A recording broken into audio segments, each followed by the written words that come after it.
If you would like to support the Guy Jeans podcast, please write a review on iTunes or Google Reviews and follow us on Instagram and Facebook. If you have questions, suggestions, advertising inquiries, or would like to be a guest on the podcast, please email us at guyjeanspodcast@gmail.com. It's a Guy Jeans podcast.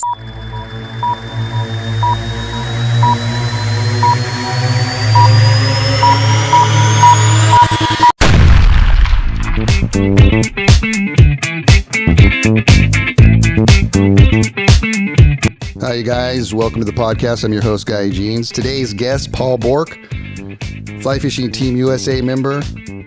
He works for Black Riffle Coffee Company.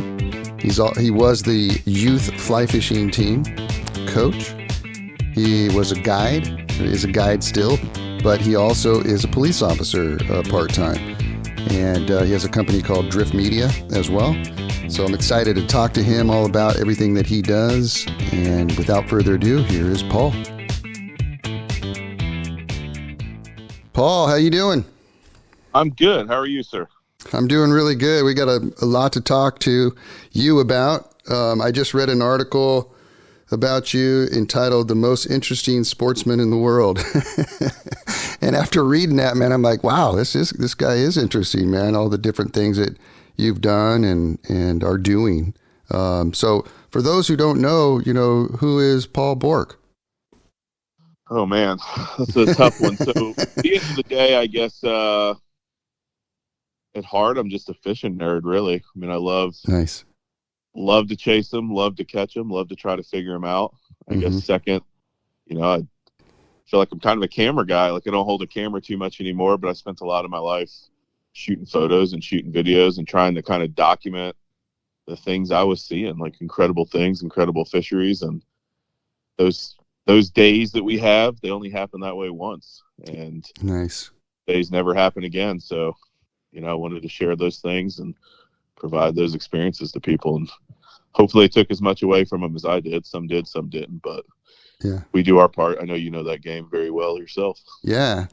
So growing up in North Carolina and fishing around there, I've got some questions about North Carolina, sure, in that zone too, that I wanted to ask you about. But the story that I read about, it sounds like you got into fly fishing and really quickly got pretty good at it. And in fact, getting on the North Carolina fly fishing team and then eventually getting on Fly Fishing Team USA.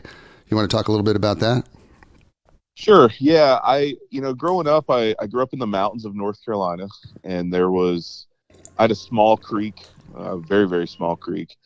But to me, that was my world. That was my, Atlantic Ocean. That's all I had. So I learned the nuances of that tiny creek, and that thing is, you can jump across it in most places, but I knew every inch of it, every millimeter of it. And, as a kid, I was just fishing nerd, and I would kind of try to figure out where they lived, what they ate, spinners, the effect of, bait fishing, whatever. I remember leaving, wet pieces of rug out in the garden so I'd have worms underneath it to go bait fishing. And I realized I started just building principles of why fish eat. What are they doing and why? How do different things affect them? High water, low water, clear, dirty. Where do they sit? So on and so forth. And, where I live is super diverse. So we've got everything from literally 6,000 foot mountains all the way to rivers and lakes. And, as time kind of went on, it gave me all the opportunity I needed, with the exception of saltwater, to catch bass and, bluegill and trout and catfish and all kinds of things. So I didn't ever really consider myself a trout guy, quote unquote. I just loved fishing, and we have a lot of trout. So by default, I was a trout fisherman. We have 6,000 or 7,000 miles of streams within an hour of where I live, more than you can see in a lifetime, for sure. Wow, that's awesome. And so you just kind of got into that, and then kind of progressed into fly fishing, and then got on the team, the North Carolina team. I did, yeah. So I had always wanted to fly fish because it seemed interesting to me. And I didn't actually start, a lot of people don't know this, but I didn't start really fly fishing till I was 18. I was in college. We had to take a PE class, and it was either fly fishing or basketball or something. So I took fly fishing. Absolutely. That was awesome. It was Yeah, awesome. that's way cool. Yeah, I got credit for it too, which is Oh, incredible. that's But awesome. I remember going out to the river, a local delayed harvest here called the Tuckasegee, and I remember, learning kind of the game. I bought a rod wherever Cabela's or one of the kits, the standard kits that are out there. Uh-huh. And I remember a quick little story. I was going out one weekend. I had my license by then, so I really kind of had the world. I could go wherever I wanted. And I saw this guy catching these fish on the river. And I went up to him and said, which I didn't realize that this wasn't really a thing. It's certainly not in bass fishing. You don't just go ask people randomly, especially strangers, what they're catching fish on and how and where. Annoying 17 or 18-year-old with 21 questions. But I went up there anyway. And I remember he was kind of rude. He's like, yeah, you're just going to have to put your time in, son. But, well, dang, I am putting my time in. That's why I'm out here. I'm trying. He's like, you're just going to have to figure it out. I said, well, so I'm working on. So I'm talking to you. It was kind of rude. And I said, and he was fishing, backstory, I don't know I remember this, but it was a size 14 elk hair caddis. And I remember thinking, that's the secret. That's the fly, which you and I both know it's not. But I remember that fly, and I remember telling myself right then, I said, if I ever get good enough at this thing, fly fishing and fishing in general, to be able to teach somebody something, I will never not give them the knowledge, no matter what, even if it's in a tournament. Like, I will never make anyone feel the way that guy made me feel. Like, Nice. I was out there hustling as hard as I could to get all the knowledge I could, and I didn't have anyone to show me anything. And I was reading, this is 2004 or 5. I mean, the YouTube wasn't like it is now. I don't think it even existed hardly. So I was reading everything I could, and reading all the classics, all the books all fly fishermen read. But at the end of the day, you just got to get out there and figure out. You can't fish another man's game. So I was trying to learn my own game, Mm-hmm. And I didn't know it at the time, but that thing would kind of put a bug in me to ultimately lead me to, towards the North Carolina fly fishing team and guiding and the casting stuff, which I'm sure we'll talk about. Yeah. When did you try out for the U.S. team? The first time I tried to make it was in 2000 and, oh gosh, I have to go back and look. 9, 10, 11, somewhere in there. There was the nationals. I'd gotten on the North Carolina fly fishing team, and I'd met a couple of my mentors at the time, Josh Stevens, Chris Lee, so on and so forth. And they had a tremendous team. Like, competitive fly fishing was absolutely exploding. Yeah. There's like 30 guys. There was tournaments every weekend. There was regional teams all across North Carolina, Georgia, Tennessee. And we were competing against each other. And we didn't know it at the time, but we were getting way, way good at it. And just like anything, we were sharing all the knowledge, so on and so forth. So we put in for a national championships, the Team USA one, to come to Cherokee, North Carolina, which got accepted. We ran the tournament. Funny side note, I actually filmed that tournament. There's a DVD of it. It was one of the first things I ever filmed in my life. But I don't know. I'm not afraid to take a little risk. So I said, I'm going to fish this tournament, and I'm going to film it because I want to document this thing. It's going to be awesome. I know it's going to be special. So I tried to qualify that year and didn't make it. Was doing pretty good. I needed to catch a fish in the final day on the lake, and did not even get a bite. So if I would have caught a fish on that lake, I would have made the team. But it is what it is. Like, yeah, everyone, it happens. It's the thing about fishing competition, similar to golf, is you lose a lot. Like, it's not in basketball. I mean, roughly you got a 50-50 shot, skill aside. In a fly fishing tournament or a bass fishing tournament, there's 200 guys or 100 guys or whatever it is. You lose a lot. And, I never got into it for any sort of like pride or ego thing. I just wanted to know if I was improving. Mm-hmm. Like, I had to know, and there was no way for me to know with nobody coming up by myself. Like, how do you know if you're getting better? If I catch 50, that might be good, but what if you catch 100? That means I'm missing something. So for me, it was kind of a litmus test of success and making sure I was improving every day. It's interesting. The reason why I was asking the date was, I believe it was 2006. They had the regional trials here in California on a river called the Kings River, and and I went to that and qualified and went to the nationals in Colorado. Yep. And you're right. The thing about it for me too was, you're put around all these amazing fly anglers from all over the US, and, most of them are actually really cool, and everybody's sharing knowledge, and it made me better. It made me look at the stream differently. It made me, analyze things completely different. It made me a better guide, just to, approach the stream differently with my clients and stuff like that. So yeah, you're right, man. Just getting more knowledge from that whole experience is pretty cool. I did go to, the Pennsylvania Nationals as well. Were you there? That one? The one George Daniels one? Yeah. Nope. I was around the scene at that time, but I was not on the team yet. I actually made the team. I forgot the year, like the next year, 13 or something, in Bend, Oregon.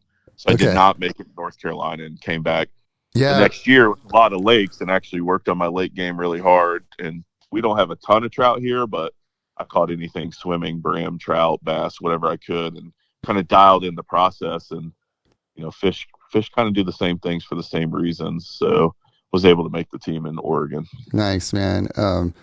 I fished, you said Josh Stevens, and I was on a boat with him a couple times, in the Stillwater. He's a cool dude, man. Oh, he's awesome. Yeah, he was one of our local guy that had made the team and been to New Zealand and Scotland. And he was kind of inside line to, Lauren Williams and Pete and Anthony Narana and Lance Egan and all the kind of OG Team USA guys, all guys that, I look up to, still do to this day. And he knew all those guys. He knew Walt Ungerman and kind of all the OGs of the scene. And back then, you got to think, you know this, you were there in the early days too. Like it wasn't cool. Like it wasn't a thing. It wasn't a thing like it is now. Like nobody knew anything. It was kind of the Wild West. And exactly. I'd say honestly, it probably wasn't even that refined. Like body worms are still real heavy. Like there was not a really good understanding of, the techniques. It was kind of rudimentary at the time, but it certainly got better quickly. That's for sure. I mean, people really got dialed up quick on the techniques. So how did you learn the techniques from the guys on the team, or did you kind of study it watching everybody, or how did you learn? I did. Yeah. So I remember my first practice was with the guy that was running the North Carolina team, Eugene Schuler. He was a local. I remember Eugene. Yeah. Really good caster, right? Yeah. Like super good caster. And that's a whole nother story. Like I was not a great caster because I grew up on that small creek, right? I didn't know. I mean, honestly, I didn't know you had to cast further than like 20 feet to catch a trout because, I didn't know any different. But Eugene was showing us check nymphing, and back then it was like a 6 or 8 foot leader, 3 nymphs, like rolled nymphs, Napeck hooks, like super short casts, and we were just kind of dragging. I remember thinking like, it's okay, but it doesn't feel like I was a nerd, right? So I remember I was like, even back as a kid, I was playing with like inflators with worms to like make the bait more natural and drift better, and I would get more bites. And it just seemed counterintuitive to me to have such heavy flies. But I'm a student, so I didn't say anything. I just kind of took it all in. But that was my first experience with that. And then I started kind of dialing up my own style. Like I started fishing a lot of smaller flies and lighter stuff and going to real light tippet 7X and so on and so forth really early on, like 8 years ago. A lot of single fly stuff. And, over time you go to a few tournaments. When you have, in our region, we had 20 to 30 guys a weekend practicing. That's 20 or 30 guys trying different things. We come to the table at the end of the tournament. We all kind of do an AAR debrief about what's working and what's not. Like our team got really good really quickly. And we had Josh with that international experience. Chris Lee ended up making Team USA in Cherokee, the North Carolina Nationals. I did not. So we had a really good group of anglers that were all talking to each other and competing regularly. So the learning curve went up, our abilities went up more than exponentially, like almost straight up at the time.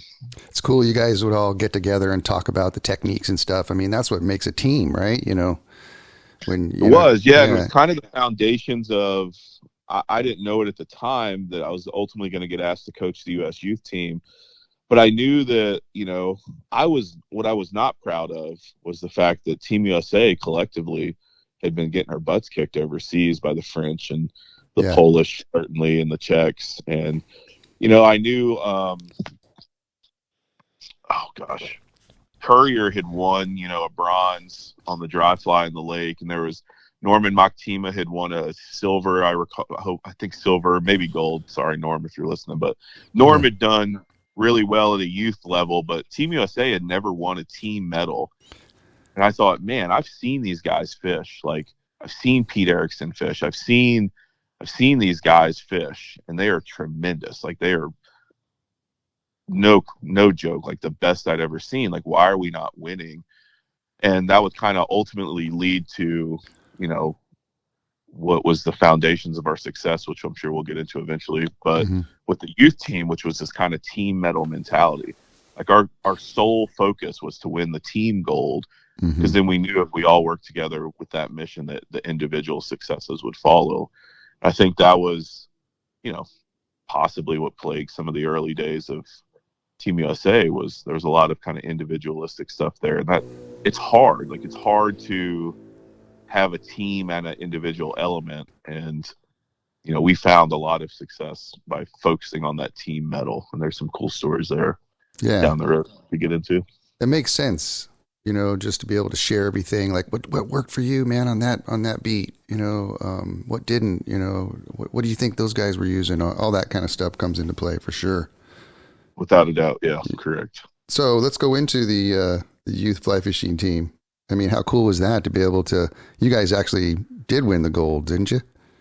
Yeah, we ended up winning, I don't want to misquote it, but 3 or 4 world championships gold. We won a number of individual gold, individual bronze and silver as well. Like, we had a really dominant streak the 4 years or so I spent there. That was, I started in France. We did Ireland, Poland, United States. Like, we were all over the place. And, that first team I got was an incredible group of young guys. And, I had Robbie Worth and, Noah Thompson and Aston Boone and all these guys. They were awesome anglers. And we went to France. I got the team, kind of last minute, like a couple weeks before France, but I started implementing what I thought was, success. And it was this team medal mentality and some other things, technically, like the way we broke down water, which we can get into. But we did some things that were unique, and I didn't know if they were going to work, but I had absolute trust in their ability. And to quote Josh Stevens, one thing he told me, he said, "You can never fish another man's game," which basically means, like, take the knowledge, but fish your way. Like, if you're a whatever, fill in the blank, if you're a single fly guy and you like 7X in a single fly, then you do that. But, just take the knowledge you have. Don't try to fish another man's game. Fish your way. So I kind of encouraged those guys to fish their way, and I started building some kind of tenets that we would use, and we were successful. We ended up winning a team silver and an individual bronze, I believe, that year. So that's amazing. It showed me this is working. This is doable. And then that team kind of aged out, and this other team had come up that was coming up through the North Carolina team and Georgia team ranks, and they had a lot of experience. They had already competed in 30 or 40 comps. They knew the game. They knew, how to survive beats, how to win. Like, you lose a lot, but when you have the opportunity to win, you need to win.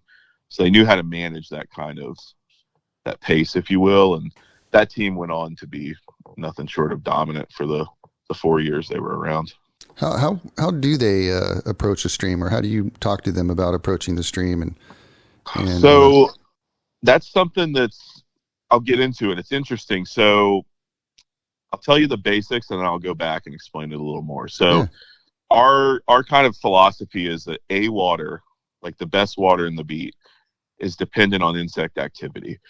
So for anyone listening, like a beat, you get a section that's 100 or 200 yards long, depending on the density of the fish, and you have to fish in that water. So if you're in ankle deep still water and you don't know how to dry fly fish very well, you're going to have problems. So it's all, it's all random. So sometimes you get great beats, sometimes you don't. So you have to be a versatile guy. We have the luxury as just recreational anglers or guides. If we want to fish a certain way, we just look for that water. In tournaments, you don't get that luxury. So we determined that water was dependent on insect activity.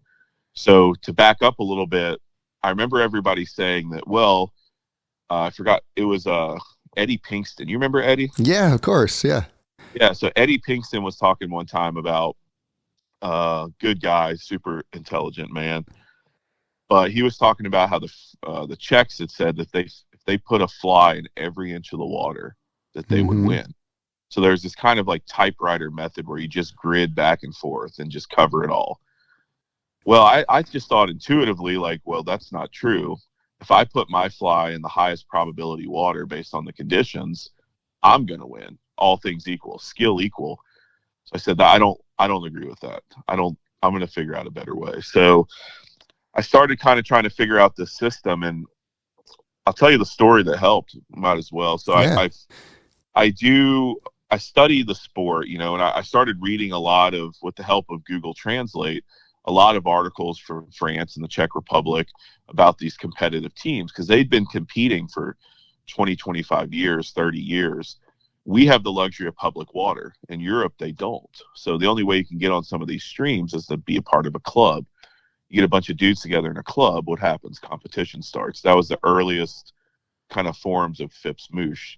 So, and you get a bunch of guys that are good on pressured water, and then you get really good anglers. So they were better than us, and we knew it. I knew it. So I read about this guy, John Ostier, who was a coach of the French team, and he was a bit of a tyrant, but he was certainly effective. He won a lot in the 90s and 2000s. And I'd found out through a couple articles that his son had passed away, unfortunately, I forgot, it was a car wreck or something, but he kind of walked away from the sport. I always said to myself, man, I'd love to be able to talk to a guy like that with 15 years of coaching experience. Like, he's forgotten things that I wish I knew. So I just put his name in the back of my head. I go to Mons, France that first year with the boys, and I see this guy fishing what is ultimately kind of long lining, a very specific style, essentially like floating a cider, essentially is what we'll call it. So I see this older gentleman doing it at this bridge, and I'm like, man, that's a kind of avant-garde thing. That's not, drowning a hare's ear under an indicator. This is pretty advanced stuff. I wonder who that is. So in typical fashion, I just walk down there and I say, hey, my name's Paul. I coach USU team. Do you speak English? He says, yes, I do. I said, what's your name? He says, Jan Ostier. I said, no way. Tell him I know who you are. And he said, no, you don't. I said, yes, I do. I told him about all the articles I'd read, so on and so forth. And I said, would you be interested in taking us out tomorrow? So he said, yeah, sure, I'll do that. And I'll tell you what I learned. And it was probably the single biggest thing I ever learned in fly fishing. And it was this. This is the water's dependent on insect activity. We went to this stream, and there was a bend in the river. And, picture any inside bend. The inside bend is the kind of sexiest, fishiest looking water to any fly fisherman, right? And outside bend is that seam is narrow on the outside, but there certainly is a seam. So he said, if you have 10 casts, where are you going to make them to catch fish? I said, well, I'm going to put 8 casts on the inside and 2 casts on the outside. He said, I'm going to beat you. I said, why? He said, because bugs aren't hatching. I said, okay. I didn't know what he meant. So I made those casts. He said, well, go ahead and fish. And mayflies were coming off. I said, oh, this is mayflies. Funny story. He says, no, the mayflies are flies that hatch in May. This is Danica. It's a type of fly. I said, okay, well, Danica's hatching. They're basically big white mayflies, about a size 12. So I said, I'm going to throw, a pheasant tail and a 14 and see what happens. Dry dropper. And I do that, and I don't catch many. And we go on up the river, and then we come back, and he says, okay, now what are you going to do? I said, well, I'm going to throw my flies on the outside bend, that narrow seam, because I've learned my lesson from this morning. He said, I'm going to beat you. Well, you should be fishing inside. It was opposite. I said, I don't understand, will you explain it to me? And he said, yeah. He said, I want you to picture the water as just a conveyor belt for food. Short of spawning, a fish's only job in life is to eat more than it burns, calorie-wise. So when bugs are hatching, and there's a plethora of bugs, fish will be on the inside bend because it's easier for them to consume the most food there. They can just kind of bounce around and eat and do their thing. He said, but when bugs aren't hatching, the largest probability, or the highest probability area where the most food, or the little bit of food that's available is on that outside bend. So those fish will shift over the outside bend to get whatever pickings they can get.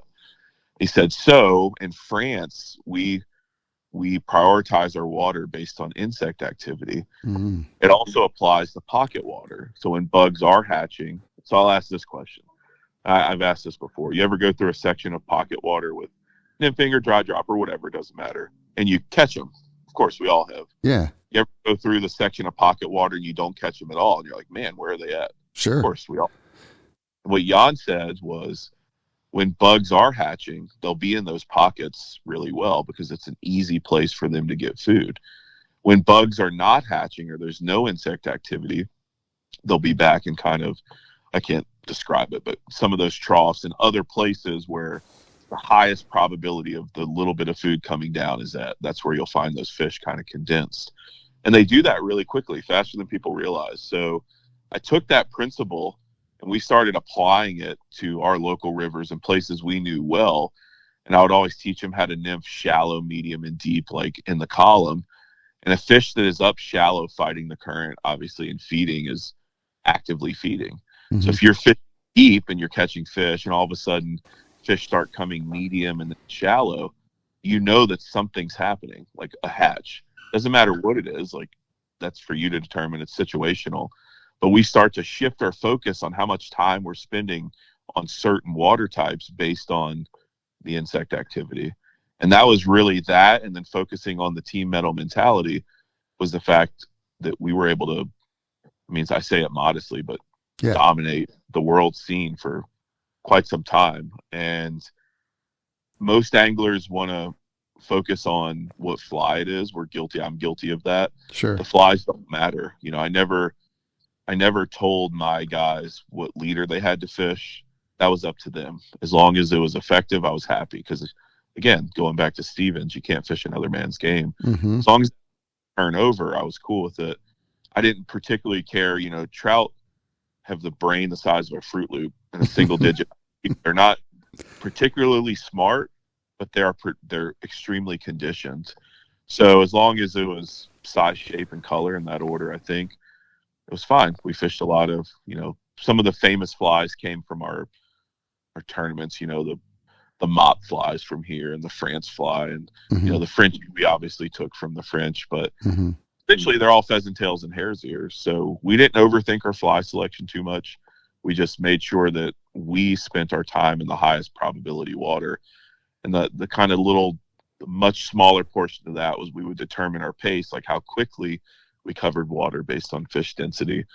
So, the less fish there are, that's kind of determines your pace. And if there's a lot of fish, you do other things. But, those basic principles we would apply in practice, tournaments in North Carolina, Colorado, and then ultimately France, Italy, Ireland, Poland, United States, you name it. And what you find is it works everywhere, Yeah. Fish do the same thing for the same reasons. Now, there's nuances with a grayling or a brown trout. There's certainly nuances in still water fishing with how those fish feed. But once you learn what those are, like you have the fundamentals, you have not unlike any sport, the basics. Joe Humphrey said this, a mentor of mine and certainly one of the best to do it, but he was a career wrestling coach. And he told his wrestlers, when this applies to fishing, that the basics, practice to perfection, make champions. Nice. And nothing we did, people would watch us and it doesn't look different. But if you really watch, we were certainly doing things differently. Like we fished very light, we fished upstream, we fished, certain ways, A-water, dependent on insect activity. And they would be really hung up on what flies we were fishing. Mm-hmm. And what I've learned over the years, and this, like you take 10 guys and you open their fly box and what's in there, it's the same stuff. Yeah. Honest, that you've been around a long time, so it's the same flies. Like it's a pheasant tail with a copper bead. It's Did you? That's some excellent information. Thanks for that, man. That was awesome. Appreciate that. And that's going to be huge for a lot of the listeners to hear. Did you find that, like, in some countries or even some rivers that, you would find that certain colors were working, or when the water was murky, did you guys, switch to purples or whatever? What did you guys find in that kind of a situation? Yeah, so I think it's I would start with what's in the area. So one thing we did, and it sounds kind of rudimentary, but it works, is everybody looks at, everyone knows how to like pump a trout or flip over a rock or whatever. But I just look at, the rocks. I'd look at spider webs in the morning. Like spiders are really good at catching bugs. They have to. So I'd look around, and if you see a bunch of like diptera, midges or whatever, like, okay, there's midges around. You see betas, like you start to get an idea, like, okay, betas, size 18. Yeah, blue wings, 18. Like I can throw a zebra midge or a size 18 Frenchie. And if there was stoneflies around, like that was the kind of killer for us, specifically with dirty water, was this was right when the squirmy wormy was coming up, and even pre-squirmy wormy. But, you look at the size, like if there's big Brachiocentrus, or certainly the big stoneflies like the Pteronarcis or whatever, if there's big stoneflies present, or sculpins, like size, shape, and color. So you could, a number of things. It doesn't take long if you know exactly where the fish are at. Like if you got a stretch of water that definitely has the fish, you can cycle through the flies, and it could be jigging a slump buster, it could be drowning a squirmy wormy or a mop, it could be, a turd. I'm sure you remember that fly, but patch rubber leg. Yeah. Something dark, size, shape, and color. A lot of times you could dial in on what it was. Like me personally, if the water's high and off color, I'm looking for an obvious current seam that's going to stack trout. Even if it's a community hole, it's still going to be there. Yeah. And then I'm going to drift through. My go-to is going to be a mop. It's going to be we call them turds, but patch rubber leg. It's going to be a squirmy. And then color-wise, generally dark. Like we didn't, especially in off-color water. Clear water, we'd mess with some hot spots, but I would go with a size 10 patch rubber leg with a 4mm bead, and I would drift it through a few times, and if it didn't work, I'd start jigging it through, and then awesome. At that point, you got to just grind them out, when I could give you examples. We'll save some of those, but had plenty of tournaments where water blew out and things got weird. And the other thing too, I would go to a single fly. So, those fish it's not about how often you get drifts in there. It's about getting good drifts in there. So I would fish a single fly, whatever it may be. I think George Daniel, he may correct me, but I'm pretty sure he won or had a great session in Pennsylvania during that flood that you guys were there. Yeah. Jigging a buster behind a rock. I remember that. Your life, but he knew they'd be there. It was was it the best water on the river? Certainly not, but it was the best water he had, his beat. Yeah. So George is fierce and dangerous as hell. Like he can beat you anywhere and does regularly. Sure. But he jigged a slump buster behind that rock because that's what he had, and he made it happen. So yeah, I was the next beat down from him. It was a lot of water flowing through the. Oh my God, it was raging through there, man. You had to find like a little tiny eddy to, it was tough. That whole competition was pretty tough. Brutal. Yeah. Brutal. So let's talk about your casting and being a MCI and all that. So you became what's that? I said, okay, we can do that. So I'll try to, I know my stories go long, but I'll abbreviate them. No worries. They're great, man. Love it. Learning a lot, man. The first guy that got me into tournament fishing was a guy named Gordon Vanderpool. He's a local guide. One of the best anglers I know, period. Like he's tremendous. And he said, hey, you should, we had this tournament called the Rumble in the Rhododendron, and it paid something like $10,000 to win. You got to remember, like, I grew up on welfare. Like, I certainly know what no money is. So I was like, $10,000 is a lot. Sure. And I want to win that thing. So there was a casting competition, and you had to cast, like, it was a bunch of accuracy targets and then distance, which they would times by 3 and add that to your total score. And that first year, I remember like Rick Hartman and Eugene Schuler just blew everybody away. And those guys are really good, obviously. So I said, well, if I can't make the casting competition, I can never get through to the tournament to win. So that was my goal, was figure out how to cast. And Gordon took me out, and he wasn't a CI or anything yet. He just is a great caster, and said, I'll teach you. So we set the targets out 25, 35, 55 feet. There was a roll cast thing and a distance thing. And I couldn't even hit the 25-foot target. I had no concept of what a loop was. I didn't need it because I fished small streams, and you could just kind of flop out whatever out there and make it happen. Yeah. So he started kind of working with me and teaching me kind of the basics. And I started putting these kind of tenets in my head. I didn't know it at the time, but they were Federation-based things that he had read, like stop your rod tip high. That's an Al Kite thing, right? Or, the 5 essentials, and being obviously the Gamble brothers. And I didn't know it, but I was starting to learn the basics of what was the Federation's core principles in casting and how to throw a tight loop. So I'm not being dramatic. Gordon will vouch for me. I could not hit a 25-foot target bullseye. And I started practicing. I said, well, there's no way I'm going to beat these guys unless I practice. So I started casting every day. And like anything, I obsessed over it. I was policing full time. So I would listen to podcasts from, Al Burr and the Ray Jeffs and anybody I could, anybody and everything I could. Started on my days off, and every day after work, I'd practice casting. Started watching videos, and I probably consumed a lifetime's worth of knowledge in 6 months or a year. And then I met a guy named Mac Brown, who I'd known already. He was on the team, on the North Carolina team, and everyone knew he'd written Casting Angles, which is a tremendous book on the sport, and was certainly the brightest, probably, I would say arguably one of the smartest guys I know, and certainly the smartest as far as casting goes.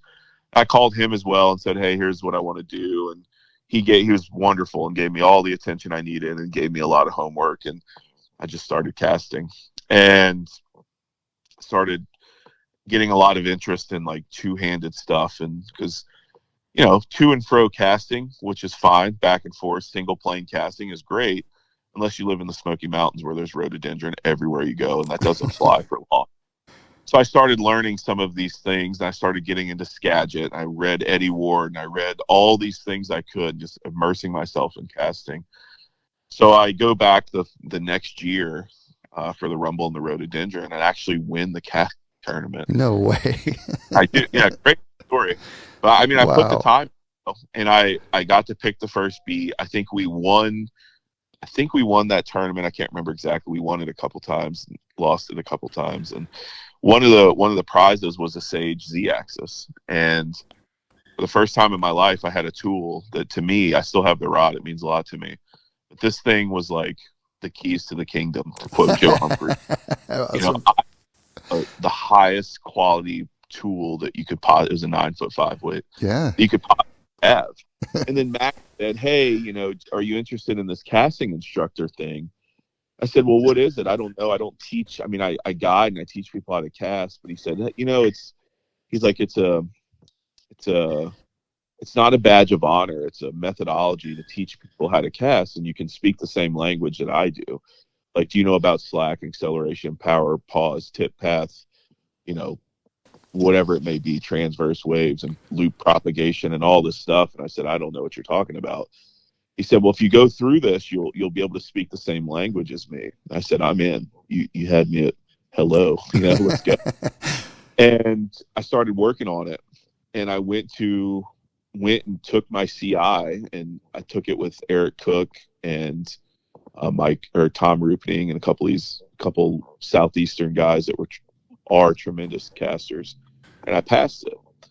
So then they knew I was kind of underneath Mac's tutelage at this point. Mac is pretty legendary. So, I felt a lot of pressure to not let Mac down, to be the best I could be, and to really, be a good caster, but also an instructor, most importantly.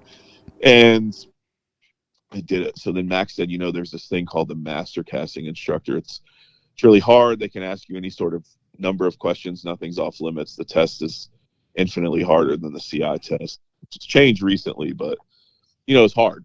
Yeah. So I started studying for that, and about a year later, I took it with David Diaz, who's passed recently, a tremendous guy, Eric Cook, who's an engineer, and a bunch of these guys that ended up passing. But that year of my life, I spent now, I mean, really obsessing, like doubling down, reading all I could, really getting into the nitty gritty of what is this thing? Like, how does a rod bend? What exactly is a loop? What's happening in the loop face? Like, I mean, we got into the weeds big time, and I ate it up. You know, I consumed all the knowledge I could, and went in there. Everyone said like most people are going to fail it, so I was fully prepared to fail. Like, I was a competitive angler. I knew how to lose. I lost a lot more often than I won. And I said, all right, yeah, I'm ready. I'm going to go take it, and passed it. That's incredible, man. Yeah, I started doing some of the testing with, you know, the guys around here, and I don't stay as busy as I used to be honest with you, but I love it. Like, I love casting. To this day, I still study it. I still love the things I learned, like 6-step methods and Bruce Richards and all these things. Like, these guys are pioneers, and it works. And now I'm able to, you know, we don't know each other, never met each other, but you and I I'm confident could sit with a group of 10 students, and you and I could and instantly speak the same language and help them based on their ability level because of, you know, the Federation's kind of foundation. What, okay, here's a great question to people that are aspiring to be casting instructors. What advice would you give them? I would tell them that first is, if you're looking to it as a badge of honor, you're looking at it from the wrong place. And I would tell you, don't do it, because this may be unpopular, but I'll just say it because I don't care. Yeah. Becoming a guide in the state of North Carolina just means that you pay $10 on top of your fishing license. Mm-hmm. That doesn't mean you're a guide, in my opinion. Certainly doesn't mean you're a good angler. And we all know, we don't have to name names, we all know people that are guides that are not good fishermen or good anglers. And for me, I took it personally. Like, I wanted to be the best I could be. I wanted to know that the knowledge I was sharing, like the place I came from in guiding, other than to make money, but honestly, in my heart, what I wanted to do was to make sure that you didn't need me. I wanted to bring all the knowledge that you were capable of absorbing in a half day or a full day. And I would take you out as much as you wanted to, but I wanted you to not need me. I wanted you to be able to go look and say, okay, fish her up, dry dropper, boom, boom, boom. Here's what I'm going to do by yourself, and you go out and catch them. That was success to me. So to me, the casting instructor, the CI, which I encourage everyone to do, but it is a teaching qualification. It gives you an ability and a knowledge base and a curriculum to be able to teach somebody to diagnose and correct casting faults. Because the most frustrating thing to any new fly fisherman, myself included, was I see the fish and I can't reach them. Mm-hmm. What separates the very best from the not so good is line control. It's not fly selection. You can read 1 million articles about the best flies. They're all pheasant tails and hare's ears.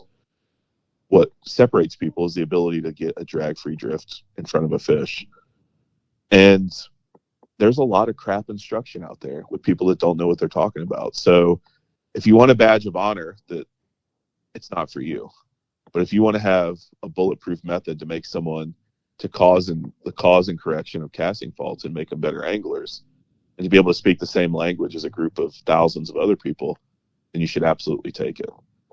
And it'll make you better. Like, I'm able now, like today as we speak, I don't cast like I used to. I'm doing a lot of bass fishing and stuff, but I still use those things. Like, if I have a tailing tendency or if I'm not casting great, I'm going through the Bruce Richards 6-step. I'm going through the things I learned to fix myself, and it works. It's always worked. That's why it's, the program that it is. So that would be my advice, is really look at what place you're trying to get to. If you're just trying to put a feather in your cap, maybe save your time. If you're looking to really be able to have a solid foundation to understand the cause and correction of common casting problems, then you should have been started on it a month ago.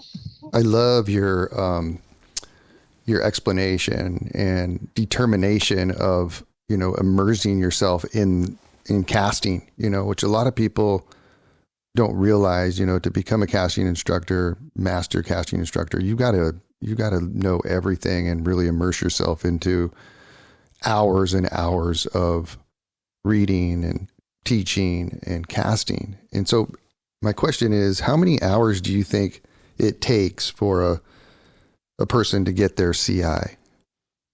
For CI, I would say it depends on their ability. So let me answer it shortly. I don't know, 1,000. Yeah. I was going to say the same thing. I'd say 1,000, but again, it depends on how people learn. Mm-hmm. So some people, like, I grew up, I was a nerd. I'm a big guy, but I like video games. I play guitar. I have hand-eye coordination. Like, I like throwing darts and hitting golf balls and pitching baseball, catching footballs. So I had some hand-eye coordination, but some people are auditory learners. Like, they have to hear it. Some people are kinesthetic. They need to, let me hold your hand, like, to and fro, like all that type of stuff. Everyone learns differently. So it depends on the person. The test is a very, very attainable test.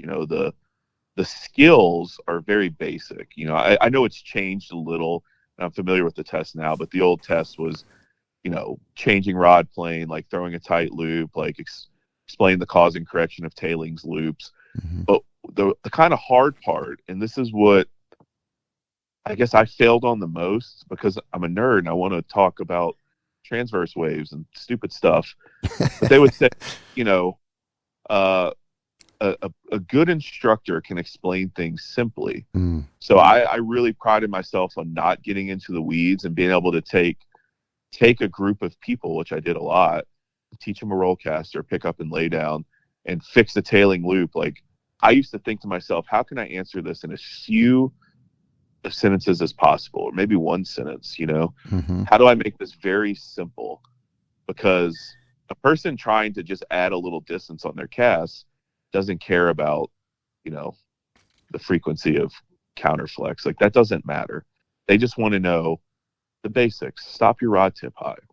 Like, what is acceleration? Maybe it's pause. And I would ask people, are you a musician? If you play music, pause is simply timing. If you have no musical ability, then I have to explain pause differently. But, this, but a common thing is, too short of a stroke or too short of a pause, which leads to creep. Very fixable problem, super simple to fix. So I would try to make those things really simple. And what I would do is show them what they were doing, explain what they were looking for, show them what creep was with me, so I could explain it and they could see it and they could watch. So I'm covering all the learning styles, and then explain to them how to fix it. And most of the time they would sort it out and they could fix it right away. But I think, all in all, depending on the person, I'd say 1,000 hours you could get there. So you said that it took you about 6 months until you took the test for the MCI. So how many hours do you think that you put in to get your MCI? I think it was actually a year. So if I recall correctly, I thought I was ready in 6 months. Oh, copy that. But Mac and I'll speak for myself. I won't speak for Mac, but I thought that if I took it too early, that they might not think I was ready. And I don't think what people didn't realize about me was, like, probably some undiagnosed ADD. But if I hyper focus on something, I consumed the lifetimes of knowledge and put it in my memory banks in 6 months. Yeah. So I thought, well, let me wait a year, because I thought they would gig me if I took it 6 months. So I actually waited right at about a year, and I went to the next, I can't remember where it was, one of the conclaves. Actually, it was here, I believe, and took my MCI test. So it was about a year. Wow. That's incredible, man. That really is.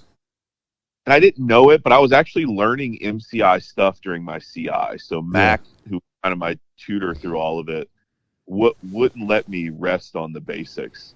Like, he wouldn't let me rest on just, like, positive curve or whatever it is.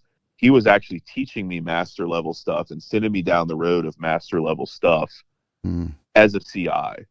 I didn't really know that because I hadn't looked at the MCI. I was really task oriented. I'd looked at it kind of, but I was really kind of focused on the CI. I knew the questions. I really understood, or I thought I did, and still think I mostly do, like, why those things happen. Like the cause and correction of tailing loops, when they happen, how to see, like, in the cast where they happen and how they, kind of propagate in a loop. And I didn't know it at the time, but I was already kind of beyond the CI level when I took the CI. Once I took the CI and passed it, then I was like, all right, I'm going to look into this MCI. And it's not twice as hard as the CI. Like, it's 10 times as hard. Not so much the test. Like, we can all throw, we can throw the, whatever, the men's at different places, but that's not, the tasks aren't the hard part. The hard part is anything is open for discussion. And how do you prepare for that? Like, you have to be a student, but you have to be ready for, and it's also kind of individualistic to the examiner. Like, I had David Diaz, who was a casting board of governor and had a tremendous amount of knowledge. I had Eric Cook, who was I didn't know who I was going to get, for the record, but I had Eric Cook, who was an engineer. So he's going to talk to you about forces, mass acceleration. Yeah, he is. Make sure that 1/2 mass velocity squared. So you have to be really, like, you can't half-ass it. You have to be, which, as it should be, you have to be pretty dialed in to be able to pass the test. And as I learned, as I went on to administer other tests, both CIs and MCIs, I learned really quickly that, you can fake it for about half the test, but towards the end, like, deficiencies are glaring, and they will pounce on you, and you will not pass. Oh, that's all good stuff, man. Love it. So let's talk about Drift Media. Is that your company? Sure. It is. What is Drift Media? So Drift Media started, I was policing full-time, guiding, and I started shooting photos and videos, doing some fly fishing film tour stuff. The first thing I ever filmed was the 2011 National Championships in Cherokee. I just wanted to document fishing. Like, it's so important to me. It's all I thought about. I was like, man, maybe, I don't know. I mean, teach myself how to shoot photos and videos. At that point, you could watch YouTube until you passed out every night. There's plenty of things to watch. You just had to go practice, figure it out. So I started shooting videos and photos, and I was always into marketing and branding. And just started kind of like anything, just hyper focusing on what makes a good brand and what are success. More importantly, what is failures? Like, what can we learn from things that didn't go well? And there was millions of articles and pieces of content out there where people talked about it openly. So to me, I saw it as, that guy when I was 17 with the tan elk hair caddis in the Tuckasegee River that told me to take a hike. Like, that's fine. But now I have millions of articles where they're telling me the exact answer, and they're discussing what went right, what went wrong from marketing standpoints or creatively. So I started reading it, and not unlike fishing, you can't fish another man's game. I started shooting stuff in my own style, like videos and photos. And then pretty quickly, it felt like ages, but over a couple years, I started filming fly fishing film tour stuff, and that started going well. And then people started calling saying, hey, I want to talk about my brand and my look and my image and some marketing things. So I started doing all that. And then, a couple years into it, I was able to start, I started working for some really big brands, some really big startups that became famous brands in the industry, and, kind of trial and error stuff. We didn't always get it right. I certainly didn't. I'm 38 now. Like, I made a lot of mistakes, but I learned from them all and started kind of building my own style. And got a good reputation in the industry, like hunting, fishing, shooting, that type of stuff I was into, and started getting calls. People always wanted media and marketing's tough, and the economy changes how much people need that service. And I looked at myself like the easy button. I could come in and a la carte as little or as much as you wanted. And we started doing a lot of cool work. And up until, going to work full time for Black Riffle, that's what I did day in and day out, was telling those brand stories and shooting the imagery to support it. What films did you guys do for the film tour? I shot, let's see here, I shot Dubai on the fly. Oh, you did? Frank. Okay. Yeah. Yeah. I did the African tigerfish thing with Yaka. Yeah, I saw that. That's cool. Most recently I shot Das Boat for Meat Eater, the boat series. Oh, wow. Okay. I'm trying to think. Gosh, we did a bunch of them. Yeah, that's cool, man.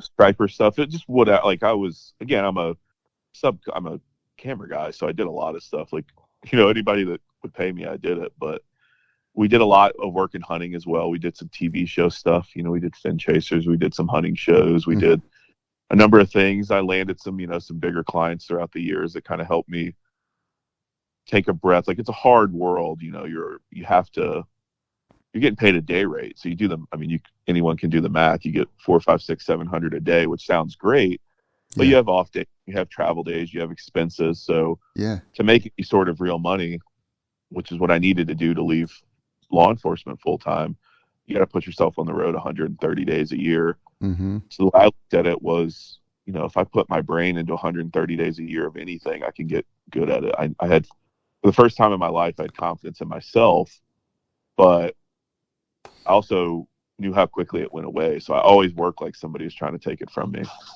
Just went above and beyond and just tried to be as authentic as I could, because I always felt like that was kind of our motto. Authenticity is a powerful qualifier. So when I never even told people that I worked with all the big fly brands, but some of them knew me, but they never could quite figure out why the things worked as well as they did until they asked the question. And they realized, like, I competed and I guided and it was an MCI, and they said, God, you should have said something. I was hoping it would translate in my work, Yeah, I mean, that's coming from your eye as an angler, man, can make all that stuff look killer, because a lot of people don't have that, just the angles of the water and the casting and all that, I'm sure plays a big role in how all your stuff looks, Yeah, and I got connected through fly fishing and fishing with my mentors. Like, I grew up watching Flip Pallett and Walker's Cay Chronicles and Larry Dahlberg and Hunt for Big Fish. And through fishing, I look back now as I get a little bit older, and those are the things I look back on that were the funnest times of my life. Like, Larry's a mentor of mine and one of my favorite people in the world, and getting to hang and meet No Flip, and the time I spent with Blaine Chocolate, way back in the day. We're still great friends to this day. And like, all these guys that I still look up to, like, they're the kind of pioneers of all this stuff. And although I don't fly fish competitively anymore, and I certainly don't, I used to just only fly fish. Now I do a lot of different things, which is, Larry encouraged me to do, but I still keep up with all these guys. They're still the brightest minds and the people that inspire me the most. I didn't look up to, I didn't care too much about Michael Jordan growing up. I knew who he was, but I looked at Zell Rowland and Bassmaster Classic, and right. Larry Dahlberg and Awesome. Flip Pallett, Jose Wajete, and these were the guys that I was just like, man, these are my Michael Jordans. So what makes a good brand? Oh man, so keep it simple. Yeah. First, let's define what is a brand. Brand is what people say about you when you aren't in the room.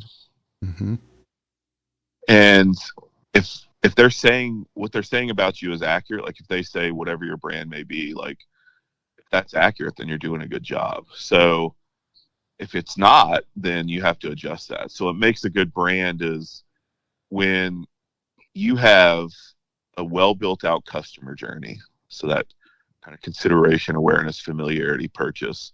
You have the ability for someone to associate with your brand and then purchase your product. And that's all well thought out. And you have a unique selling point or value proposition that's dialed in. And you remain authentic and you provide value, whether that be content or in some cases it could be, whatever, support for, humanitarian causes. Everything's different. But when all those things align, it's the clearest picture you'll ever see. There's no work to do. It's just maintenance. Now, that's often difficult because people ruin brands. Brands don't ruin brands. People ruin brands. So they have all these other visions, and oftentimes it's not even people, it's egos. That's what I see the most is, ego is the downfall of most brands. And at the end of the day, you have to look at, am I providing, value, that unique selling point or that value proposition to my customer? Am I authentic? Am I solving, is my mission set correct? And, you look at, when you walk into the offices at Red Bull, it says a mission to fascinate. Like, they're very clear of what their job is.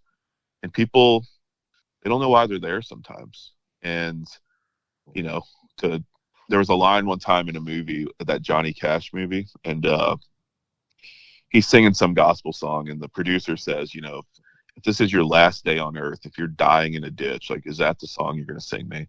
Some kind of tired old gospel song that we've heard a million times. And he busts into Folsom Prison Blues. So in that movie, Folsom Prison Blues, that's his unique selling point. That's his value proposition. And some people call it the elevator pitch. I think that's a little kind of too broad strokes, but, you know, kind of put simply, there's a lot of noise in the world. Why should we give a crap about you? Mm-hmm. There's ways we could dive into that for hours, but, you know, if you've got a unique selling point, if you've got something actually tangible, there's only a couple ways to get it right and a million ways to get it wrong. So don't get me wrong. There's also bad ideas. Like if you want to sell, you know, hot and ready pizza to your door in 45 minutes or it's free and call it Domino's 2, like you're not going to do really well because there's already a business model for that. But if you're actually providing something unique and you, to quote Joe Humphreys, if you execute the basics exceptionally, you win. Love it. And a lot of people are unclear about what the basics are. You know, they get into those positions, and I don't want to name names, but really big companies, you get people in there and it happens at, you know, where I'm at now. People want to be close to what they feel is like the fame or the stardom. At the end of the day, I kind of treat it like competition. Like you're only as good as your last tournament. And people will kind of crap on competitive fly fishing as this or that, or competitive angling in general. But you know what happens in competitive any fishing is you lose a lot. Egos don't last long. So nobody in the history of ever, like Kevin Van Dam's probably the best competitive angler to ever do it. He still lost. He only won less than 1% of the time, 1/2 of 1%.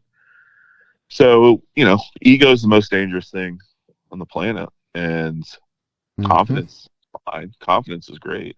Yeah. But ego is super dangerous, and it's something I try to combat every day, certainly at work and in tournaments and all that stuff. People see it's easy to, you know, talk for an hour and talk about world championships and all this stuff, but they don't see, like, to stay at the highest level at anything, something will be sacrificed. It could be personal time, it could be friends, could be family. You know, I've certainly lost all of those. So there's a balance of, do you want to be the best or do you just want to be a participant? And you have to be clear with yourself about that. Like if you just want to, if you're 20 years old and you just like the idea of the guiding lifestyle, you just want to make a little extra money, move to the mountains, you know, go to some college in the mountains, pick a place, make a little extra money and be around that community, that's fine. Or do you want to be the best?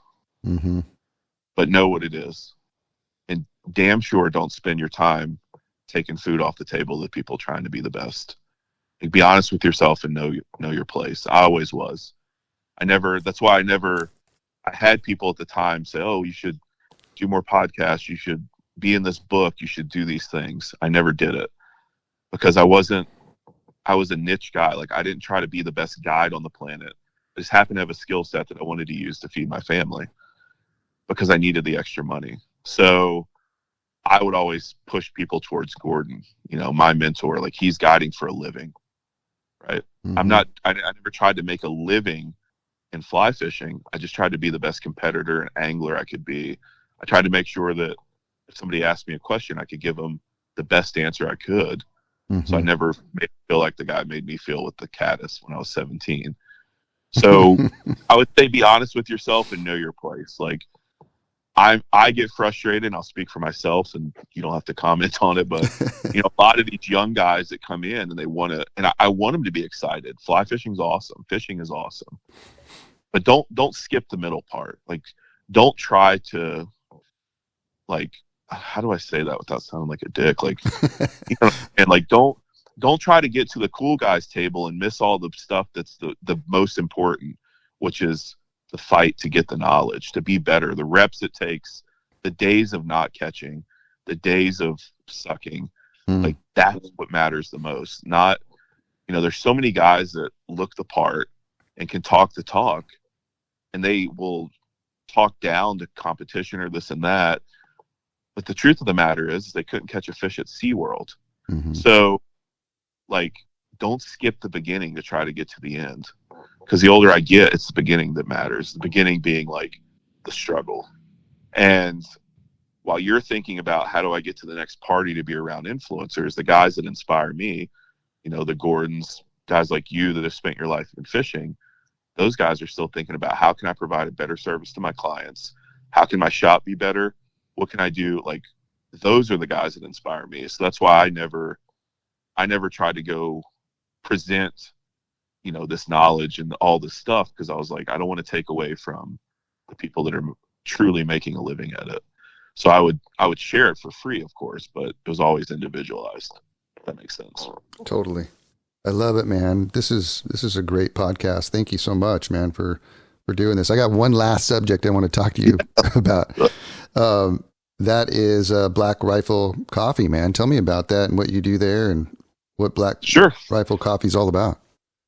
Sure. So I currently am the director of strategic partnerships at Black Riffle and influencers. I'm proud of that. It's a big book of business. It's a big company. And when I started there, which was 4 years ago, we had 50 some employees. Now we have like 850. We've gone public. Oh my God, that's crazy. The revenue grown tremendously, but there's a lesson. So I'm extremely proud of the brand. I've worked my ass off here. I will continue to do it. I love everyone I work with and the brand and what it is. Certainly not easy, but I think probably learning, like I don't look for easy necessarily. Mm-hmm. But I started at Black Riffle. They were a growing brand. They had the same values as I carried a gun for a living, still work part-time. So I've been doing that 14 years. A lot of these guys were military and law enforcement, first responders. So we spoke the same language. It's kind of big boy rules where to explain, it's like you're only judged basically on your ability to execute. Like nobody cares if, nobody cares really. Like they don't white, black, yellow, blue. That doesn't matter. You're just based like mission effectiveness. And I like that. That's cool for me. I grew up in that environment, certainly. So I came in to be the fishing and hunting guy. They needed help back in the day. They were just starting to grow quickly, and they needed somebody authentic that could help with the outdoors and help kind of steer them on some of the content and the partnerships. Because if you get in bed with the wrong partners early as a growing brand, it's not irrecoverable, but it's very expensive and it's dangerous. So I took that seriously, and I started working for them as a subcontractor with Drift Media. And then over time, I built some programs and made mistakes and made some wins and ultimately kind of rose the food chain to where I was solving enough high-level problems where they offered me a job full-time about a year ago. And I took it. Deep down is what I always wanted to do. I was around a lot of, I'd seen hundreds of millions of dollars in growth with brands I'd been with, but I never felt like I was at home. I felt like I was doing a job that ultimately I would be replaced at. And that's kind of the this crappy part about being a subcontractor in marketing. The better job you do, all you do is work yourself out of the job. So if I come to your fly shop and you're having marketing problems, in a year, if you and I have found a tremendous guy to run the shop that's smart and intelligent, forward thinking, well, I'm out, but you are winning. And that's the whole point. I always had that perspective. So I always knew I was working myself out of a job with all these clients. I was learning so much and getting, my shot groups were getting better and better with the things I was executing. And when I got to Black Riffle, I just felt like I was home. And I said, this is going to be really hard. And I knew that there was going to be problems, but I was confident that I could solve them and that I would work towards them. I was a worker. I wanted to go do it. And, I wanted to get in my truck and go execute. And I had a clear vision. A couple years ago, I saw the kind of the future and this clear vision with Black Riffle. I knew problems were going to come up, and they do every day. It's a big company. But just like anything else, I was confident I had the tools to solve those problems. Just like I'm confident, fixing a guy's tailing loop or teaching him how to cast. I have the tools. I don't know what he looks like. I don't know what his ability is, but I'm confident I can walk up there sight unseen and help him.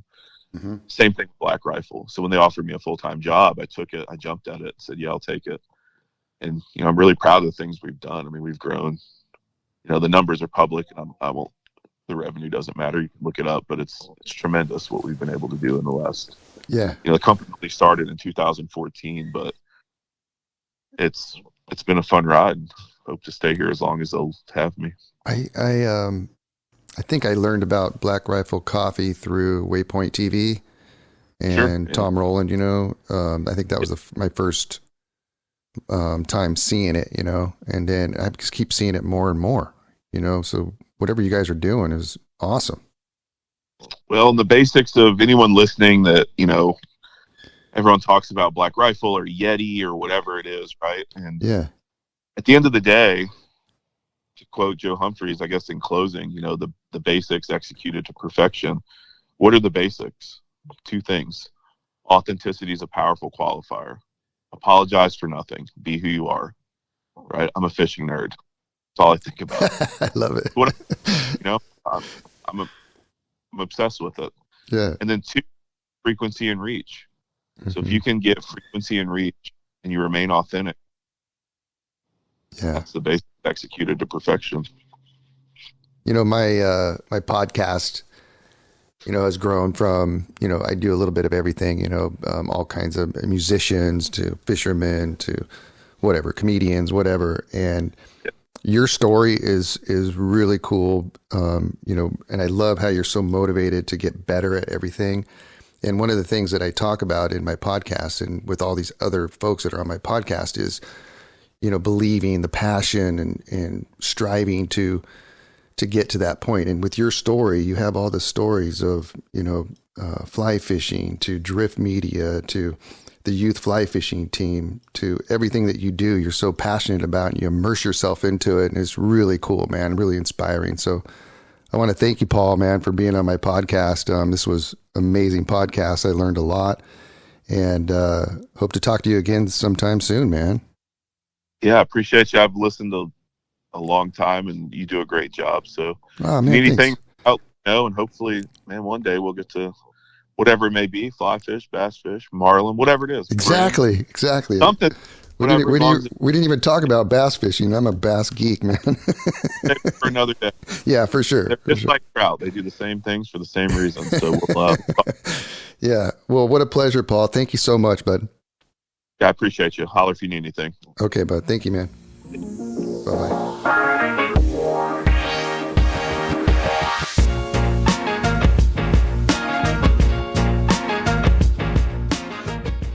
It's a Guy Jeans podcast.